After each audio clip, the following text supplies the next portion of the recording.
Hartlike goeiemôre vriende, ons eer die Here dat ons andermaal weer so op 'n maandagooggend kan saam wees.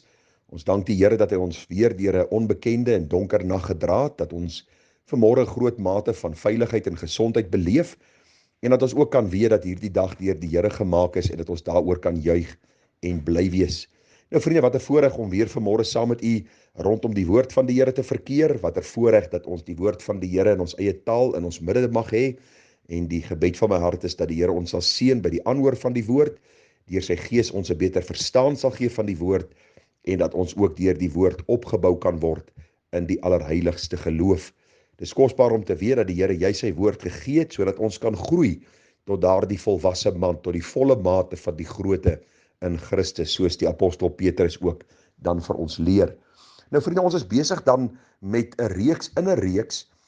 As u self kan herinner daaraan, het ons verlede week bietjie gepraat oor die gedagte, wat is jou en my wêreldbeskouing? Nou ons het gekyk na die 4 groot lewensvrae waarmee mense worstel en ons het daarna gekyk vanuit 'n wêreldse perspektief en dan vanuit 'n Bybelse perspektief en dan die vraag elke keer gevra, wat is jou wêreldbeskouing? En die oproep was maar gewees, is jou wêreldbeskouing 'n Bybelse wêreldbeskouing? Want dis die enigste beskouing wat werklik sin maak en wat vir ons die moeite werd is om na te kyk.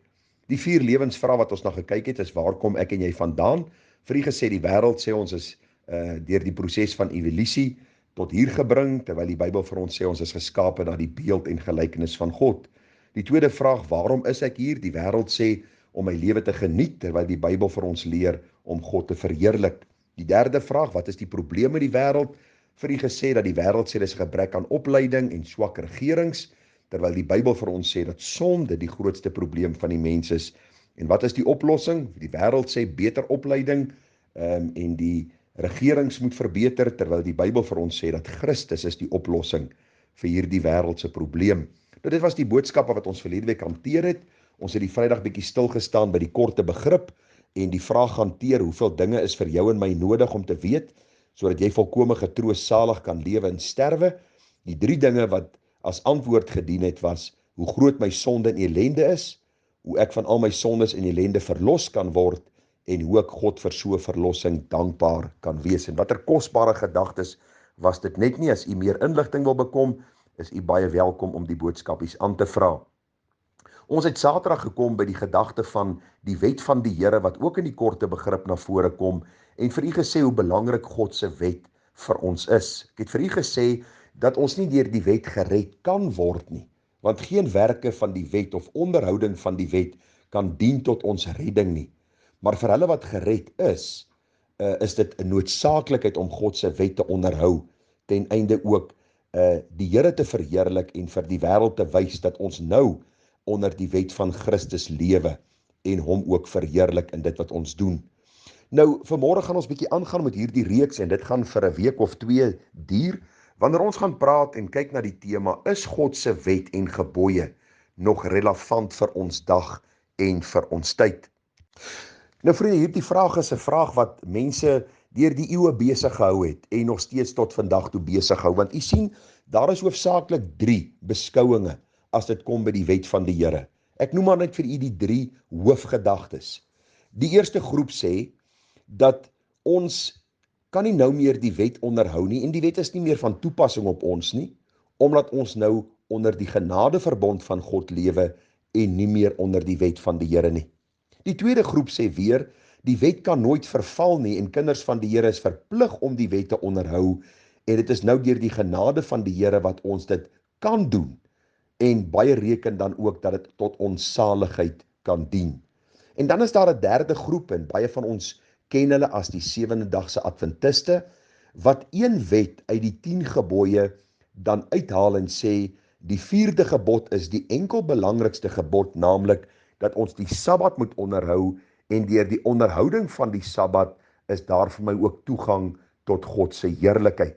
En hierdie mense is redelik radikaal wanneer dit kom by die Sabbatdag, en almal wat op 'n Sondag aanbid, word deur hulle beskou as verlorenes, mense wat die Here nie ken nie, mense wat onder die juk en vloek van die Rooms-Katolieke Kerk gebuk gaan, wat dan ook die Sabbat in die Sondag verander het. Nou ek het 'n reeks gepreek oor die 7-dags Adventiste en dan ook die Sondag en die Sabbat en vir u dit verduidelik. So ek gaan nie vanmôre veel daaroor praat nie. Wat ek vanmôre graag wil doen is deur vir u te sê waarom is die 10 gebooie wat God in Eksodus 20 vir ons gegee het nog op ons lewens van toepassing en wat die Here Jesus self daaroor sê en wat die doel en funksie daarvan vir ons dag, ons tyd en ons mens is. Nou wanneer ons kyk na Eksodus 20 vriende, vind ons die volk van die Here wat uit Egipte land uitgetrek het. Ek glo die meeste van u ken die geskiedenis dat die volk Israel onder die slawerny en heerskappy van Farao was, dat die Here hulle na die 10 plaae wat hy oor Egipte land gestuur het met 'n magtige hand uitgelei uit Egipte. Hulle het deur die Rooi See getrek en hulle het by die berg Sinaï aangekom. En toe het God van die berg Sinaï hoorbaar met sy volk gepraat en aan hulle die 10 gebooie deurgegee. En ons gaan nie al die 10 gebooie nou vir u lees nie, is baie welkom om Eksodus 20 self te lees. Wat ons wel in Eksodus 20 optel, is terwyl die Here die 10 gebooie aan die volk deurgegee het, sê die Bybel vir ons daar in vers 18, en toe die hele volk die donderslaan, die blitse en die geluid van die bassein en die rokende berg bemerk, het die volk dit gesien en gebewe en op 'n afstand bly staan. En hulle het vir Moses gesê, spreek u met ons, dat ons kan luister, maar laat God nie met ons spreek nie, anders sterwe ons. En Moses antwoord die volk en sê, wees nie bevrees nie, want God het gekom om julle te beproef, en dat sy vrees voor julle oë mag wees, sodat julle nie sondig nie. So baie belangrik, ons sien hier dat God sy wet gegee het, sy gebooie gegee het met die doel dat die volk 'n heilige vrees vir God sal hê en dat hulle ook 'n haat vir sonde sal hê. Hoe kan 'n mens 'n heilige vrees vir God hê? Deur te sien hoe God sonde haat vanuit sy woord, maar ook dat ons kan sien dat God sy wet vir ons gegee het, sodat ons binne die raamwerk wat God vir ons gestel het, 'n vreugdevolle en 'n vrugtevolle lewe kan lei om God in alles welbehaaglik te wees. Nou wat vir my baie opvallend was in hierdie studie van my, is dat mense vandag reken dat God met hulle praat. Jy sal hoor hoe predikante sê, die Here het vir my gesê om vir julle te sê, of jy sal hierdie pastoor of hierdie apostel hoor, self aangestelde mense wat sê, God het vir my gesê om vir julle te sê. Luister vriende, die kere in die Bybel waar ons lees dat God met mense gekommunikeer het, was daar vrees en bewing by hulle gewees. Daar was 'n absolute bewuswording van die heiligheid van God en die nietigheid van die mens. So ek wil u hier aan die begin van hierdie reeks sê, moenie val vir elke Jan Rap en sy maat wat vir jou sê, God het vir my gesê om vir jou te sê nie.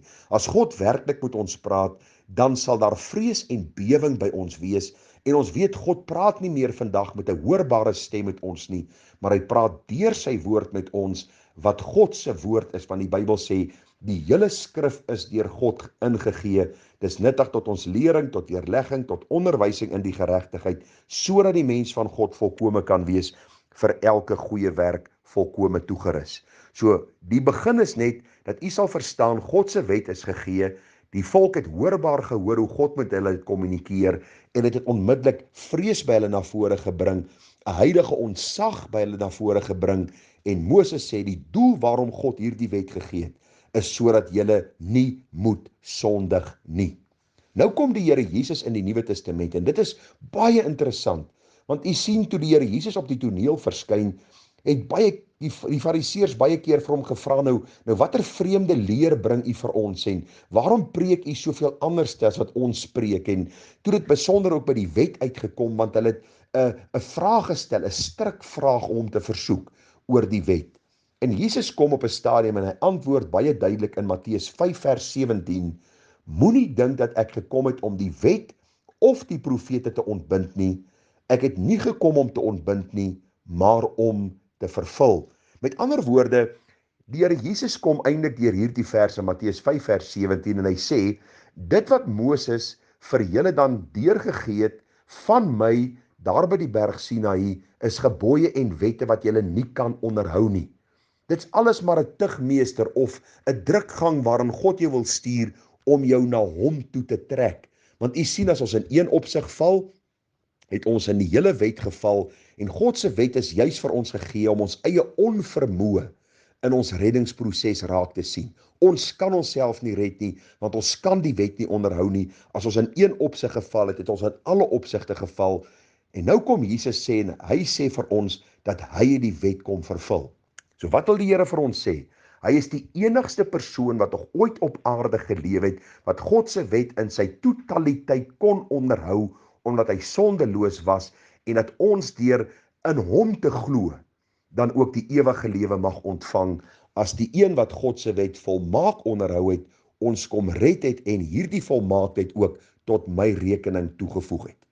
So wat ek vir u probeer sê in hierdie môre is, dat ons het die wet van God nodig, in die eerste plek, om te sien hoe sondig ons is, dat ons God nooit kan behaag nie, maar ook dank God dat hy sy wet vir ons gegee het, dat ons kan sien, Christus het hierdie wet volkome onderhou, en deur ons geloof in Christus te stel, kan ons vrygemaak word van die vloek en die straf van die wet en van die sonde, en in Christus vrygespreek word om ander kant uit te gaan as verlostes, as gereddes, om hom dan te dien.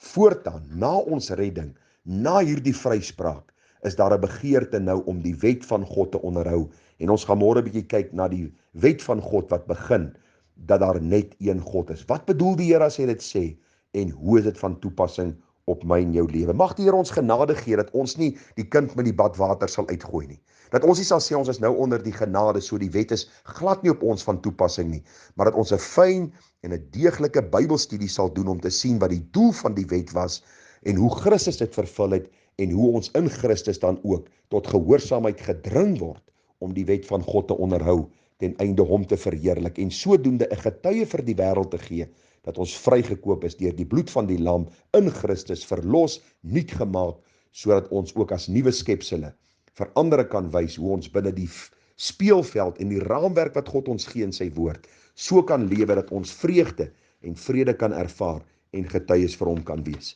Baie seën, baie sterkte, baie liefde vir een Christus, en mag die Here vir ons wysheid gee in die weke wat voorlê, dat ons sal kyk en met nuwe oë sal kyk na die wet van die Here, en met vreugde en blydskap ons pad voort kan sit om hom te verheerlik. Seën vir u, 'n baie mooi en 'n geseënde week. Staan sterk, staan vas in die vryheid waarmee Christus u vrygemaak het. Mooi dagie verder. Tada.